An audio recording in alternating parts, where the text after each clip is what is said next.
तर शिवसेनेच्या आमदारांनी युतीचा धर्म पाळावा, उपमुख्यमंत्री एकनाथ शिंदे यांनी सूचना दिलेल्या आहेत। रायगडच्या जागेबाबत आमदार आणि नेत्यांशी शिंदेंनी चर्चा केलेली आहे। बैठकीला आमदार महेंद्र दळवी, आमदार थोरवे, आमदार निलेश राणे, विकास गोगावले आणि मंत्री भरत गोगावले हे उपस्थित होते। सोमवारी अनिकेत तटकरे यांचा उमेदवारी अर्ज भरायला शिवसेनेचे आमदार उपस्थित राहणार आहेत।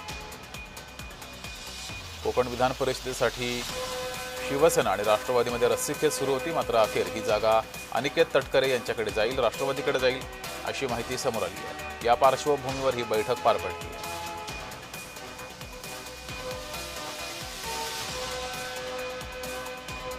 दरम्यान राष्ट्रवादीची उमेदवारी अर्ज भरत असताना, अनिकेत तटकरे यांचा उमेदवारी अर्ज भरत असताना शिवसेनेच्या मंत्री आमदार यांनी उपस्थित राहावं अशा सूचना या बैठकीत एकनाथ शिंदे यांनी दिलेल्या आहेत।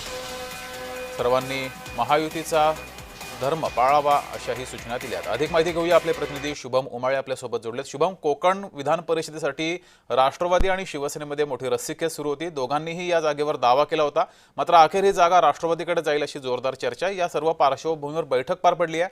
काय नेमक्या सूचना एकनाथ शिंदे यांनी शिवसेनेच्या मंत्री आमदार यांना दिल्यात?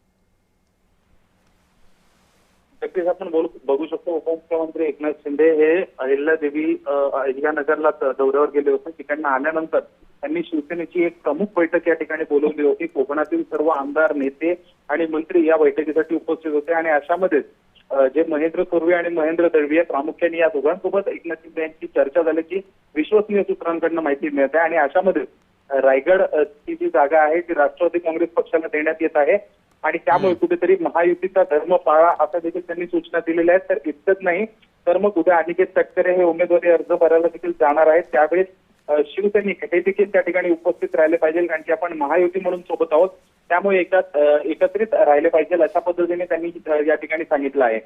सोबतच समजा बघायला गेलं जगदीश, तर मग एकनाथ शिंदे यांनी कोकणामध्ये त्यानुसार वेगवेगळ्या पक्षांमध्ये वाद सुरू आहेत महायुतीतल्या, त्यावर देखील त्यांनी चिंतन केलेलं आहे आणि त्यांनी सांगितलेलं आहे की आपण महायुती म्हणून एकत्रित आहोत, त्यामुळे एकत्रित राहण्याची गरज आहे। अशामध्येच कुठेतरी आता भरत गोगावले यांना पालकमंत्री पद देणार हे निश्चिती होत आहे, पण या बैठकीमध्ये त्याबाबत त्यांनी काहीच वक्तव्य नाही केल्याचं असं सूत्रांकडून समजून येत आहे।